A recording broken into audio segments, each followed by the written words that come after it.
Today, to much fanfare and glitz from Paris, France, the coalition of the willing put its full strength on display. A lot of backslapping, a lot of hand grabbing, lots of speeches and headline grabbing kind of comments and bold statements and condemning Russia left and right. You'd have thought this was the victory conference for the West. But when you look under the scenes a little bit and you start looking at the seams of even of the statements that they're making, you see things are starting to come apart a little bit. And if you look very long, you'll start to see a huge discontinuity between what the Western European leaders are saying and what's real on the ground. What a shock, right? I know this is something that we just lament all the time when we talk about things, especially this Russia-Ukraine war, is because the consequence to getting this wrong for the West are so catastrophic on the people of Ukraine. And unfortunately, those people seem to get very little consideration from these Western leaders. They give them a lot of lip service. They claim that this is for them, for the Ukraine side, for its defense, its security, its freedoms, all this kind of stuff. And yet, the last thing in the world that seems to be actually animating them is the condition of the people, because so many of these Ukrainians are sent to their deaths on a daily basis that is just egregious to actually contemplate. And when you sit there and you actually take a look, and we've done this over especially the last couple of months, you just see report after report and story after story about how the Ukraine army is losing its morale, that it's fighting from a disadvantage. It doesn't have enough ammunition. It doesn't even have enough weapons. It doesn't have enough men. None of the things you need. And that's why you can see this constant flowing back of the front lines in the various places here. That's why you see the Ukraine side has virtually lost all of the Kursk offensive. 70,000 people apparently paid for their with that disaster with their lives, and they still have a toehold on some of the outside that hasn't completely been taken back yet, and they still send reinforcements up there to die anyway. I mean, it just is. It's not even just egregious. That's too tame of a word. Probably something closer to just willful and blind immorality. And I say that in those moral terms, because what else can you say when you keep putting on all this claim? A lot of the videos you may have seen coming out of Paris today were in a lot of palaces. Zelensky has been given some speeches recently, and a lot of all the background is this gold ornate kind of 18th century kind of glitz and glamour, while the men are in the mud fighting and dying on a daily basis in just horrific and miserable conditions, while the Ukrainian front lines, the territory continues to shrink by the day. Cities keep getting bombed every day. The buildings keep getting rubbled. None of that's on display there. In fact, they just keep congratulating themselves. And again, if all you're looking at is the headlines coming out of Paris today, you're thinking, wow, the West is doing a really good thing. They're very brave. And they really care, and they're standing up to that big bear of Russia. That's what you would think if all you did is look at the statements. Fortunately for you, you had the Daniel Davis deep dive, and we're going to show you what the real story is and what's actually going on here. Let's take a look first of all at what Kier Starmer, because Kier Starmer of Great Britain and Emmanuel Macron of France are really the two linchpins that hold this whole thing together. Everything else kind of revolves around them. So those two are the kind of the leading figures that are pushing this immoral position. And again, as you watch this, now if all you see is the following clip here, you're going to think, man, the Great Britain side must be really winning, because otherwise, why would he be so confident and cocky? We've just had a very constructive meeting of the Coalition of the Willing, bigger than we've had before, 30 countries, plus of course NATO and the EU, and absolutely determined to see peace through strength. There was absolute clarity that Russia is trying to delay, is playing games, and we have to be absolutely clear about that. And that has meant three outcomes. Firstly, more support for Ukraine to make sure Ukraine is in the strongest possible position, both now and in further negotiations. Second, complete clarity that now is not the time for lifting of sanctions. Quite the contrary, what we discussed is how we can increase sanctions to support the US initiative to bring Russia to the table through further pressure from this group of countries. And of course we discussed further the plans for reassuring the peace, the coalition of the willing and the military and operational plans, whether they're on the land, the air or the sea. What is he talking about? Peace through what strength? I mean, every time we ever look at a balance of power between the two sides, you see that it is continuing to be irrevocably on the Russian side, and the imbalance continues to grow. I've been saying it for months, and every single time I say it, the balance tips further in the Russian side. And that's what's going on now. There are so many reports coming from the front that the Ukraine people, they don't have enough troops, so they can't hold the line. They don't have enough reserves. So when there are breakthroughs here and there, it's rob Peter to pay Paul. They don't have the reserve strength to be able to plug all of the gaps. Ergo, Russia continues to move forward. They don't have enough ammunition for the weapons they have, and they don't have enough weapons. Remember, after that $61 billion package that was signed by the United States about a year ago, there hasn't been any more money allocated. There haven't been any more weapons allocated. The Trump administration is just keeping the pipeline open from the end of really that $61 billion package signed by the Biden administration. There's nothing new coming in the pipeline, and the quantity continues to shrink by the month because it was front loaded with a bunch of that stuff. Europe is trying to give them some more stuff, but their capacity is insufficient in aggregate to be able to offset the Russian side, because Russia by itself is able to provide more enough ammunition in every category, to include drones, definitely in rockets and air power, than the Ukraine side with all of the Western allies. But then, of course, Russia's not on their own. They also have Iran that's providing a lot of drones, and they have the North Koreans that are providing a lot more artillery shells. Altogether, it is an overwhelming and growing advantage. And yet, here's Kier Starmer talking about peace through strength. I mean, there is no strength. But let's look at the other half of that. Peace. Peace through strength. What peace do you have in mind? This is what doesn't get enough visibility. We're going to focus on it here. Kier Starmer. You're going to hear Emmanuel Macron in a minute. They're going to say another version of the peace through strength. No one has defined what peace looks like. Now, they have said what they want. Then you have seen Zelensky many times saying what he wants, which is to give up nothing, to keep his army the way that it is, and to have the possibility of joining NATO later, and the possibility of getting his territory back later. He wants to give up nothing. So that's in his twisted mind. And I'm sorry if that insults anyone's sensitivities right now to say that, because everybody or most people in the West want to view Zelensky in these heroic terms, but it's a false narrative. He's not a hero. He is a terrible wartime leader, has led his country into disaster, tactical disaster after disaster. His decisions have gotten his troops killed left and right. He got at least 70,000 killed in the Kursk offensive. He's getting more killed in offensive operations in Belgorod right now, which have barely scratched the surface, yet they continue to reinforce failure there.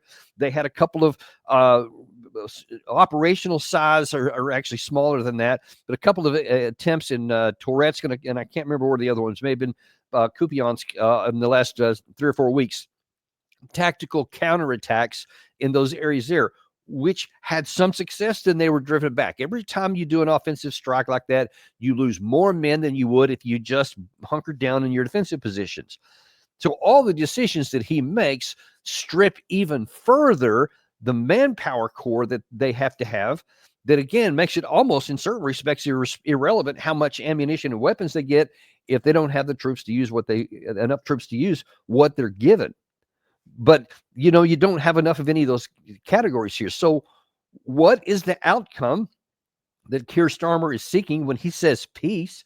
And where is the strength that he has to make that phrase? I mean, it's like he's saying, I know that's a popular phrase, peace through strength. Ronald Reagan, the Republicans love it. Republicans are in power now. So I'm just going to say what they want to hear to make them think we're on their side. And then you also say that, this gives really great clarity that the Russians are delaying this, that the Russians only want war. Well, that's certainly true to a certain extent, but the reasons why is a little bit different than what he's implying here. He's implying that we're trying to drag the Russians into peace, and darn it, those guys are just the ones that are causing all the problems here. We need to put political pressure on them and public administration pressure, throughout the world so that they'll come and do what they're supposed to. Well, Russia is dragging their feet because they're very clearly saying, here are the conditions that we're willing to have a negotiated settlement with. We want peace. We want an end to this war. It's going to have to address the root causes. And by the way, we have this irrevocable power position on our side. Ergo, we're not going to give away anything we don't have to. And if you don't have the power to compel us to give something to your desire, your definition of whatever peace looks like, then guess what? That means that our version is going to be the one that rides. And that's exactly where we are. So, yeah, you can say Russia's delaying because they're not going to, from a position of power, from an actual position of strength, going to condescend down to the side that doesn't have the power. No matter how many ornate palaces they may have press conferences inside of or in front of, the Russians just aren't going to do it. And instead, they're going to be doing what they have been doing, which is continuing to grind Ukraine down. So the last several nights, the Russians have been launching over 100 missiles and drones of various types against Russian cities, Ukrainian cities. And it's been having devastating consequences. The Russians can keep this up almost without stop. The Ukraine side can't. They have a few big drone strikes that they've had. Some of them have had some pretty decent success on Russian targets, but there's just not enough of them. They don't have enough to maintain the pace. The Russians do, and they are. So the Russians are winning in the air. The Russians are winning on the ground. And they have, a whole industrial complex back there that dwarfs everything that the West has combined, and they're going to continue to do it. So you can keep saying stuff like peace through strength, and and the Russians are delaying. Then one of the weirder parts of it was he said, we are still trying to support the U.S. initiative. Are you now? Because you're going almost like 180 degrees out of what President Trump wants to do. He said he wants to end the war. He's trying to end it by 100 days. Apparently, he's still on that track, and I think that would be April 30th is when he'd like to have it over. So he's having all these negotiations, all these phone calls with the Russians, etc., and trying to say, hey, this is where we are. This is our position, and we want the war to come to an end, and that's going to require territorial submission. See, what you didn't hear anywhere that I saw of at all from a single leader in this coalition of the willing, no discussions about the territory that's going to have to be given up. Instead, they keep wanting to talk about this unicorn-style mythical creature called the coalition of the willing, the reassurance force, I think is the phrase that they're using right now for the Ukraine. They want to put combat troops at various points inside of Ukraine to process some kind of mythical peace, which they're not defining what it is. Where is that line? Is it the current line of contact? Is it something less than the line of contact? Is it more than the line of contact? What do they suppose it is?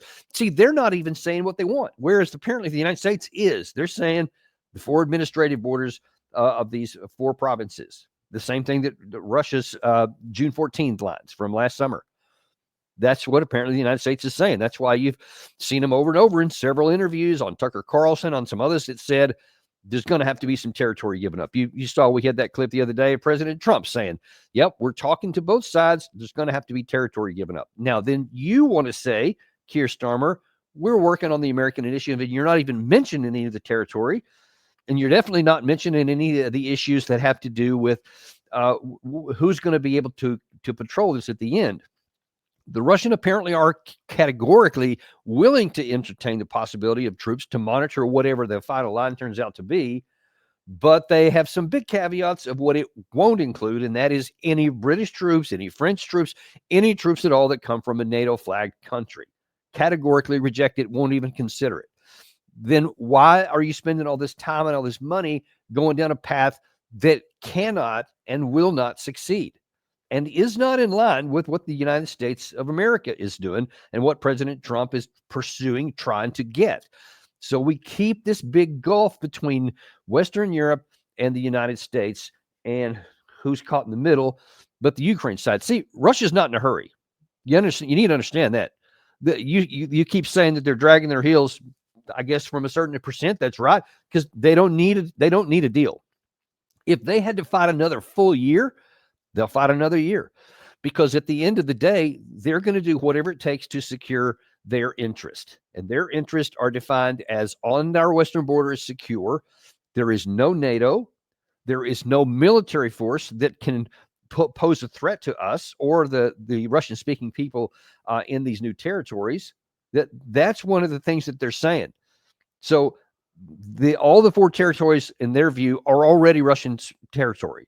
So you would have to have some massive revenge and change of the difficulties on the battlefield that pushes it back, and the Russians like to physically unseat them. You're not going to do that.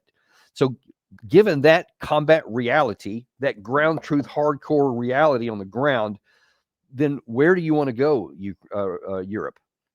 So I just showed you Kier Starmer. One of the other half of this is Emmanuel Macron, who also wants to trot out the peace through strength tag.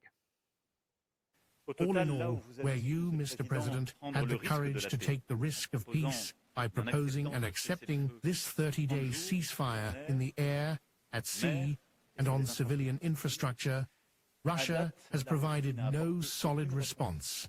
And through its actions, it has demonstrated a will for war and a desire to continue the aggression. We made important decisions during the last European Council, and the approach of peace through strength is the one we continue to pursue. That is why the discussion we have just had, the one we will continue shortly, and the summit we will hold tomorrow in Paris, must build that solid and lasting peace for Ukraine and for Europe. This allows us to address several points. First and foremost, the immediate support to Ukraine. We must continue. It is necessary to sustain resistance. And today, I was able to announce an additional 2 billion euros in military support from France to Ukraine. You know, that is so bizarre to me, because you're sitting there saying that we're going to continue to support Ukraine for as long as it takes. Whose tagline was that? That was Joe Biden's. He's the one that always said that. And then here's Kier Starmer acting as though that there's Joe Biden over his shoulder instead of Donald Trump. So that's crazy besides itself. But, you know, I'm kind of wondering where the people of France, what do they think about this? I mean, unless they're totally bought into the media hype that they're given, I mean, they can see that, okay, even with media hype, gee, this war's is now in its 4th year, and Ukraine continues to lose. Nothing has changed anything on there. Explain to me again why I'm giving 2 billion euros of our money to a lost cause. I mean, it seems like at some point that there's going to be a lot of Frenchmen that are going to be kind of aggravated about that. But apparently not enough, because they're allowing it to go forward with it. But you see, he's the same thing about the peace through strength, same thing about Russia's dragging their heels, same thing, without defining what he thinks that peace should look like and what they want to compel Russia to do, or how they think that 2 billion more euros is going to compel them. See, that's one of the other things that, unfortunately, that you don't have enough members of the media sticking microphones in the guy's face and asking him the hard questions. Mr. President, how do you propose this $2 billion? First of all, what does it include? Is it cash?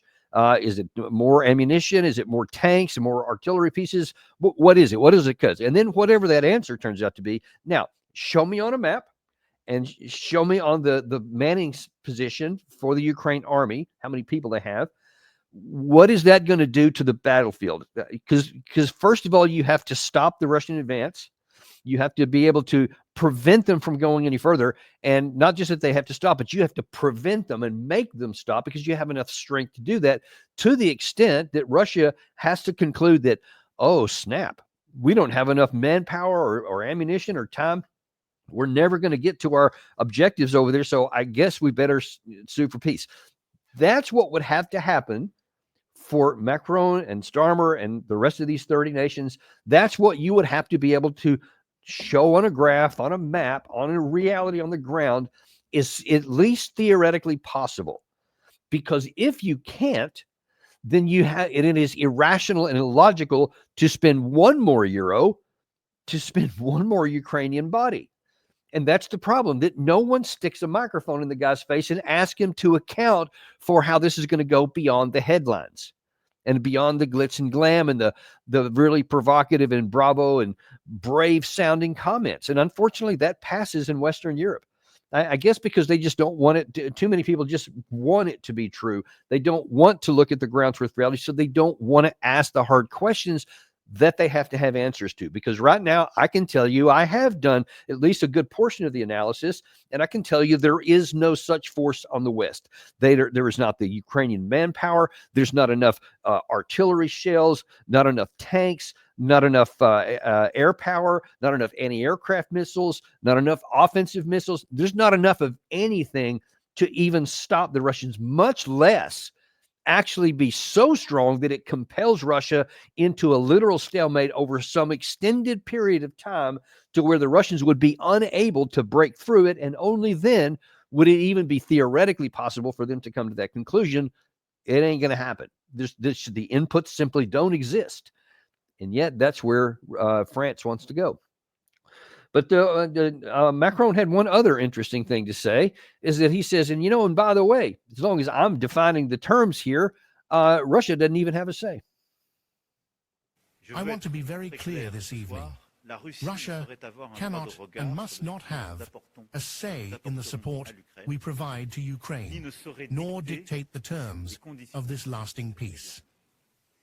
Because this concerns Ukraine's sovereignty, and because it concerns the security of all Europeans. So again, folks, we're just in this fantasy, mythical kind of mentality that says, yeah, and the side that has the manpower, the side that has the industrial power, the side that has all the weapons and the ammunition and all the physical power, they don't get to decide anything. This is about Ukraine and their security. This is about European security. We get to call the shots. What? I mean, that's another one of the things that puzzles the Russians, because they know the power dynamics. They can read the spreadsheet and the map the same way I can, and they're just like going, dude, we have all the power. You want us to keep going? Do you want us to keep fighting? Because we will. You say we're dragging out the peace. Well, we're not stopping the fighting. So in that sense, we're not talking on the peace terms, or at least we're not acting on that, because you're not giving into our demands, and you got to call it what it is. It's their demands. They're saying this is what we'll do, but we'll stop fighting if these demands are met. Here's the thing. If you stick with this mentality that's trying to tell the stronger side what they are and are not going to do, what they can and can't say, then the only choice you leave the Russian side is to keep fighting until they take by force of arms what they want on the ground, no matter what anybody thinks and what anybody says on the other side. That's where they are. Now, if you think that that's, oh, you're exaggerating, you might also be thinking something about that sounds familiar. Seems like I've heard that theory, that mentality before. And as it turns out, you actually have. Here is Jens Stoltenberg, former Secretary General for NATO, before the war started, sounding very much like Macron. NATO will continue to give you practical support. Allies are training and advising your armed forces, participating in joint exercises, and providing equipment. NATO support for Ukraine is not a threat to Russia. Ukraine has the right to choose its own security arrangements. This is a fundamental principle of European security. And the decision on whether Ukraine can join NATO will be taken by Ukraine and 30 NATO allies alone. So President Zelensky, thank you once again for coming to NATO and for our substantial discussion. We will continue to remain in close touch in the days and weeks to come. So Russia ain't going to say who's coming into NATO. We say who's going to come into NATO. And we say Ukraine is going to come into NATO. They continued to say that all the way through. They said, we are going to abide by the 2008, I think it was, Bucharest Agreement, where NATO first committed to bringing Ukraine in. And of course, we said it throughout the war. We said it again last summer in the Washington summit. It is inevitable, I think was the phrase they used. The Ukraine will be in NATO, et cetera. All of that was just like a red cape in front of the bull. Here's the thing. at that time in December 2021, as I wrote in December 2021, that the balance of power was irrevocably already on the Russian side. Anyone should have been able to see that. But you see that no, NATO and Europe, the countries there, they said, we don't care about what actually exists on the ground. This is the reality we want to exist. So we are going to keep saying that we're going to bring Ukraine into NATO, but they really aren't. They never were. It was a ruse that just wanted to sound tough, that everybody knew for sure that Ukraine was never going to be coming to NATO, but whatever, we'll just say it because we like to sound tough and because we just want our version of reality to be the one that goes in. So Russia will have no say to it, even though Russia had been saying for the 15 years prior that that is a red line for them, that they consider it an existential, and that they will take, as the Russians said around that same time in December 2021, military technical means to ensure that doesn't happen. And then the European side just kept saying, yeah, we're going to do it. And you heard in the first part of that clip, we're going to give you training, we're going to give you equipment, we're going to give you ammunition, other kinds of mission support, all that kind of stuff. Sound familiar? So that's the same thing Macron's saying now in the fourth year of war. We're going to give you all this stuff. We're going to give you more money. And Russia doesn't have a say in any of this. How did that one work out in 2021? Because the Western European side was unwilling to look at reality. And at that time, the American administration was leading the charge on reality. We had the war. Even though the Russians expressly told Jens Stoltenberg personally and President Biden, according to some sources that I have, that if you don't take NATO off the table, it's going to be war. And they said, bring it on. Do whatever you think best, because we're going to crush you with economic support or economic sanctions and support to the Ukraine side. And Russia went, then we have no choice. So we knew that just the meeting the reality, that we knew that taking NATO off the table would have prevented war. That the Ukraine side knew that Russia was ready to go to war. I mean, you had the military buildup for months. It was black and white, clear as can be, even enunciated by President Putin himself. And we said, no, we don't like that version of reality. We're going to go with the one that we prefer here. And what has been the result of that? Predictably, even though the war itself has ebbed and flowed a few times from 2022, or at least up through the end of 2022, it's only ebbed in that time since in the Russian favor. But despite all of that, you have somewhere north of 1 million Ukraine people have been killed. Of course, 22 some odd % of the country is already lost to the Russian side. They gain it by the kilometers every day, square kilometers in different parts.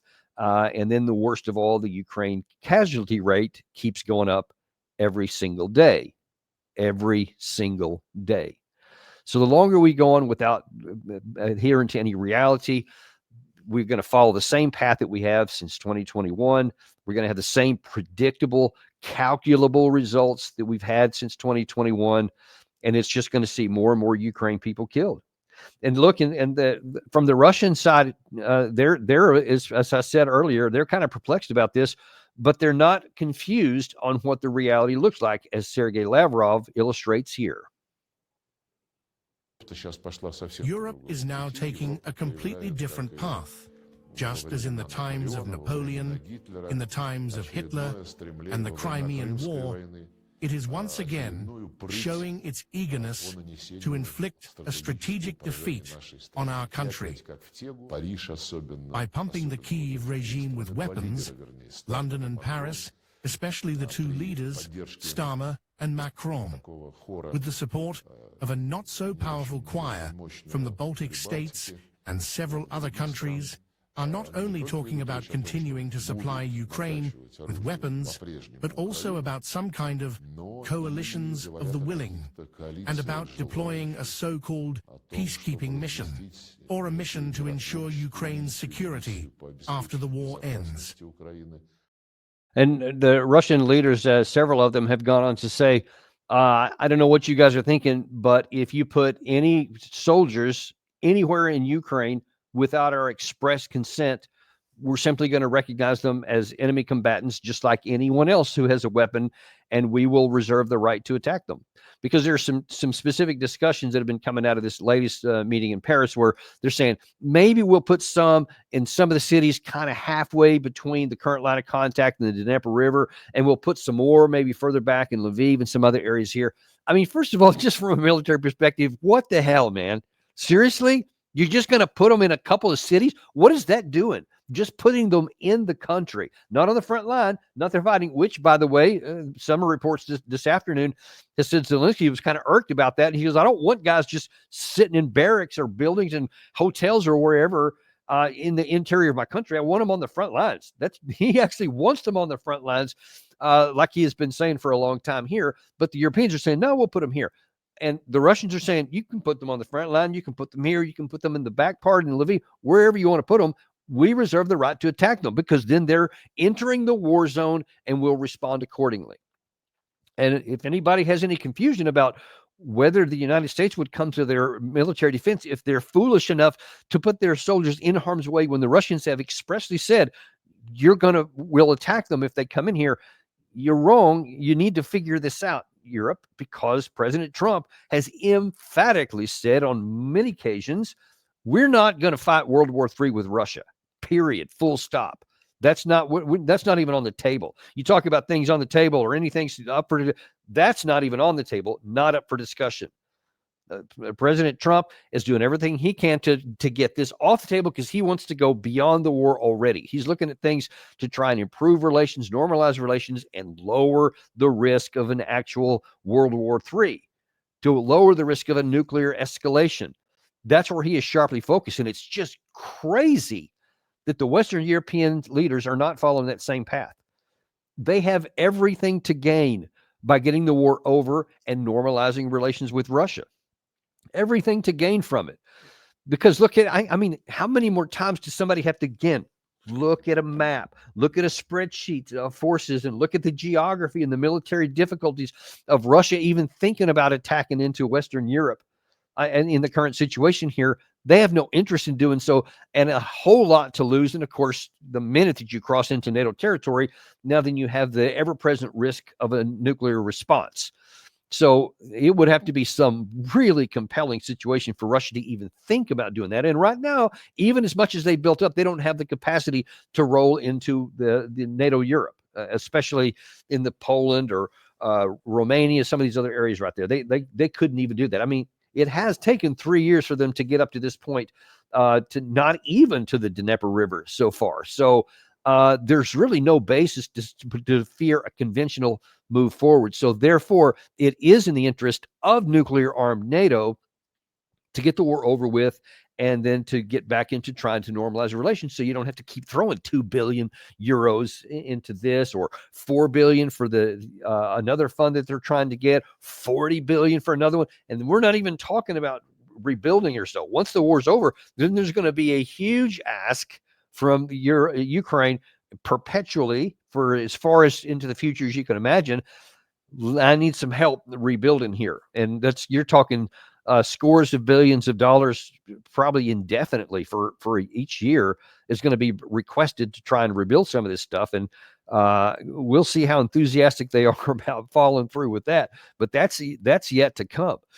And how much has to be rebuilt is going to depend a whole lot on what happens next. Is Trump going to be able to win the day and to compel our erstwhile allies all throughout Europe that what's in their own best interest is getting the war over?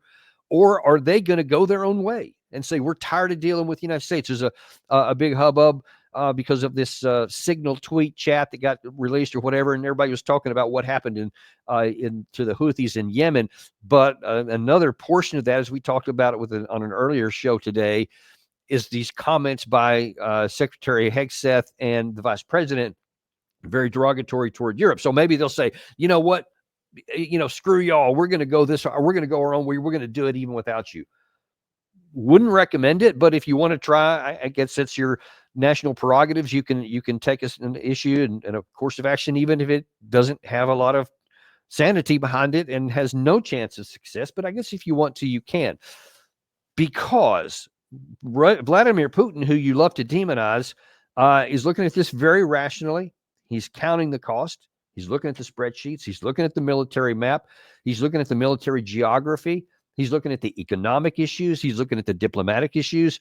And he's coming to a conclusion that, you know what, you guys have us in this fight. And if we need to, we're going to press all the way through. And earlier today, I think it's called the National Guard Troops Day in Russia, he made a speech in which he talked about he's making a direct connection to something that is like an article of faith in the Russian mentality and heart right now, which is the Great Patriotic War, which is what they call World War II, to today's fight. You continue the heroic military traditions that date back to the era of the Russian Empire, were tempered in the battles of the Great Patriotic War, and following victory in the struggle against the bands of Nazi collaborators. I would like to address separately the National Guard troops participating in the special military operation. You are bravely fighting for our motherland, for our freedom and sovereignty. You identify and eliminate enemy sabotage groups and weapons caches, and you contribute to the restoration of peaceful life in the liberated towns and villages. I thank you for your loyalty to the motherland.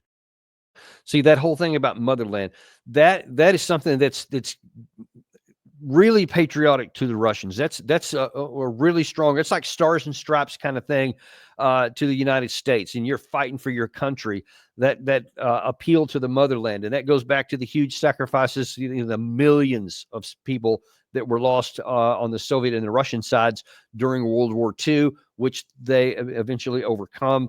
And it's still, something that's revered to this day. And he's making a direct connection with that generation, their greatest generation in their view, and all of that goes along with that. And on that conjures up all the sacrifices that previous generations had to make and how it ended up good. And he's connecting that to the current fight here. So in the National Guard troops, those are like the defensive troops that inside Russia that defend Russian troops, but that also talks about areas that what they consider Russian territory, which we call occupied territories, Ukrainian territories right now. But he's saying, look, this whole fight, the special military operation, it's connected. This is our greatest generation. This is our chance to be like our forefathers were for Mother Russia. That's how they're viewing it. Now, you may say, okay, fine, whatever. He's being patriotic. No different than Macron. He's making all these brash comments, or Kier Starmer or Volodymyr Zelensky. They're all saying those same kinds of things. So why should we pay any more attention to that? Because you have to pay attention to the spreadsheets I keep telling you about, because one side has the ability to make good on those statements and one side doesn't. And according to U.S. intelligence, which was just released a few days ago and was presented amidst all these hearings that were going on, primarily focused on this signal chat stuff. But the actual reason for this hearing is all got almost completely lost in the public. And that was the annual threat assessment that came out. And in a part of that was about the Russian side. And in part that document read that Russia in the past year has seized the upper hand in its full-scale invasion of Ukraine and is on a path to accrue greater leverage to press Kiev and its Western backers to negotiate an end to the war that grants Moscow concessions it seeks. Continuing the Russia-Ukraine war perpetuates strategic risk to the United States of an unintended escalation to larger scale war, the potential use of nuclear weapons, heightened insecurity among NATO allies. And it went on to say that the Russian side, if it wanted to, could continue to grind the Ukraine side down, leaving with the conclusion that there's just not enough resources on the Western side writ large to prevent the Russian side from winning. I mean, this is the unclassified version that was released by the U.S. intelligence community that says this is our cumulative best effort. Remember, I think there's 17 or 18 intelligence agencies spread throughout the United States government and military. And this is a compilation of what they have all said. So this is the consensus view of what the intelligence services of the United States have said. This has been, and I have some connections with some of the folks that were part of this, and they were telling me that even during the Biden administration, this was their view. They just never got to say it out loud. It was never public. It was suppressed. It was kept down. And instead, the Biden administration went on with the fiction. That's something for historians to explore another day. But the knowledge has been there. It's not just been Daniel Davis Deep Dive that's been telling you this from the outset of the war. It's even been our intelligence agencies. Well, now then, because of the Trump administration, they're actually allowed to say the truth. And there it is, black and white for anyone to go see. You can Google the annual threat assessment, and you can go look at that on your own. You can check it out. But if you want to prevent a failure on the Western side, even worse than we already have, then you're going to have to pay attention to the annual threat assessment. And it's not just that Putin's making statements like that from the Kremlin. It's also what's happening on the ground. And in fact, there's some recent evidence out. Zelensky himself has been talking about it, that he sees evidence of additional Russian offensives. And this was actually published on a Russian military review website. You see the headline there, the General Staff of the Armed Forces of Ukraine. This is a Russian publication, but they're quoting the General Staff of Ukraine, fears that the Russian armed forces will launch a simultaneous offensive in the Sumy and Zaporizhia directions. And the article goes on to say the defeat of the Ukrainian group in the Suja with access to the border of Sumy region, and in some places wedging into it, that made Sumy direction one of the most difficult for the armed forces of Ukraine to defend against today. The second direction is Zaporizhia in the south, where the Russian armed forces have a very powerful grouping. A simultaneous strike in the north and in the south could lead to the collapse of the front. And given how the Russian armed forces are rushing from the from the Kursk region to the Sumy region, this could lead to a critical situation with reserves. That's the truth right there, folks. That's where we are in all this. You keep delaying things, and it's so ironic, if not outright perverse, that you had both Macron and Starmer today accusing the Russians of dragging out this situation, of Zelensky himself accusing the Russians of they don't want peace, they don't want to end this, they just want to keep fighting. And then it's actually our unwillingness to actually do what they claim to do, was to work in, what was the phrase they use, intertwined with U.S. support. If you were, the war would be over right now. Straight up. If it wasn't for the reticence on the European and the Ukrainian side, the war would already be over and the killing would already be stopped. That's a fact. These guys, the ones who are claiming peace through strength, are the ones who are absolutely leading to the extension and the perpetuation of the war, and therefore the extension and the perpetuation of the death on the Ukraine side. But you see, Russia's not passive and they're not static. This is not a standstill. This is not a stalemate. The Russians are on the advancing, and there's a lot of additional evidence besides what I just read to you right there, which implies that the Russian side has been for months building up combat power in both the north and in the south.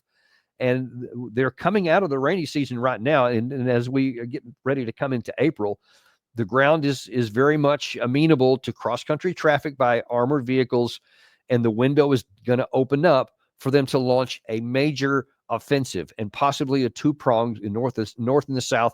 Ukraine flatly does not have the defensive capacity in either one of those areas by themselves, and they have no theater reserves strong enough to handle penetration in either direction. If Russia launches this, what's called a big arrow movement and a big arrow offensive, if they break through in either place, then you have the possibility of the complete collapse of that portion of the front. And once you get any portion of the front literally collapsed to where Russian forces could then send exploitation forces in, which apparently they have, and they could literally just drive into the interior of Ukraine, then it's game over. It's game over. And then there won't be any negotiations. There won't be any peace through strength. There will just be Russian forces are now just creating the conditions on the ground that they want for victory. Now, most in the West don't agree with that that's even possible, mainly because they don't want it to be possible, so they just say it's not. Nope, Russia can't do that. It's taken them 3 years to get this 22% because that's all they can do, without actually looking beneath the surface. Pay attention, take heed to that annual threat assessment, because that's giving you the information. They have the upper hand. And pay attention to the Ukrainian Armed Forces reports to Zelensky himself, who says there is a buildup in the north and in the south. Again, not Russian propaganda. This is what the Ukrainian side is saying. This is what Zelensky himself is saying on multiple occasions. If the Russians do this, and they haven't done it since early in the war, their initial incursion, when they came flooding in with 5 different axes of advances, and they literally drove into large portions of the country before they were finally stopped. They haven't attempted anything else on that scale. They had one relatively large attempt in 2022 to cross a certain river, and it just ended in a complete disaster. And they lost a huge amount of forces because they didn't know what they were doing. They had not learned enough of the lessons yet and paid a massive price for it. And really, since that time, they've gone to the much safer but slower small unit kinds of operations, like platoon, squads, literally groupings of 3 and 4 men, sometimes to move forward, small numbers of armored vehicles. They haven't tried anything of a massive nature of the classic Soviet doctrine, where they come in with an entire armored division or a mechanized army would roll into one area in a concentrated way and try and break through. The Ukraine side has not had any experience dealing with that. They have gotten very comfortable with handling the increase in firepower, the advantage in firepower on the Russian side, the advantage in manpower on the Russian side, but they have gotten kind of because it's like a battle rhythm throughout the war, and they can handle that. But if you all of a sudden hit them with the force that they have no experience with, a massive firepower demonstration, and then huge numbers of forces on a narrow front there, if the Russians break through, Ukraine's got nothing to stop it. And that's the time, historically anyway, when you have the possibility of panic and then everybody running because the whole thing gets turned upside down. That's what happened in Suja, in the Kursk area. When the Russians came in through that tunnel, the pipeline tunnel, and they broke in, they showed up in the rear, apparently up to 800 troops. It completely unhinged all of the defenses, and it collapsed within like 3 or 4 days. When it had been holding steady for 7 months. But when the Russians showed up in the rear where they weren't supposed to, everybody left their defended positions and panicked and ran back. That same kind of thing would happen on a much larger scale if there's a Russian successful breakthrough. That's what we need to be paying attention to. And I just think history is going to be very unkind, if not outright cruel, to Kier Starmer, to Emmanuel Macron, if the military situation I just described happens, because they can't not know what I see. I don't have access to any classified information at all. I get what I see from the Russian media. I get what I see from Telegram. I get what I see from sources that have said stuff, and I see what they themselves say. And all of that together, based on the physical evidence that we've got that you can observe, that anyone could observe, shows that all these things are possible. They, of course, do have access to classified information, so they've got to know this. And if they do, if they're aware of it, and they have chosen to act in contradiction to what the intelligence actually says, and then the expected eventually happens, and Ukraine outright loses the war, they will have nobody to blame but themselves and nowhere to hide. And of course, at that time, who cares about blaming them? That'll be the least important issue. How many more Ukrainian men are going to be dead? How many more Ukrainian cities are now going to be under Russian control because of their unwillingness to acknowledge reality and take the hard right course to do what's best, both for the Ukrainian people themselves, for European security, and a European future without war? The history will be very cruel to these men if it turns out the way that I described. I honestly somehow hope that what I have seen here doesn't come to pass. I would rather have to sheepishly explain in the future why you said this on the 27th of March, 2025. You warned about all this stuff and none of it came to happen, and they ended up getting a good deal. I would rather be embarrassed about that and all the Ukrainian men that I just described still be alive and the territory still be under Ukraine control. I hope it works out like that. I rather doubt that it will. We'll see. We'll continue to track this because you deserve to know the truth. And Daniel Davis Deep Dive is unintimidated and uncompromised to bring you the truth that you need, no matter what it is, because that's what you deserve, and that's what we're going to bring you. Thank you very much. Do like and subscribe if you haven't done that on your way out. We'll look very much forward to seeing you on the next episode of Daniel Davis Deep Dive.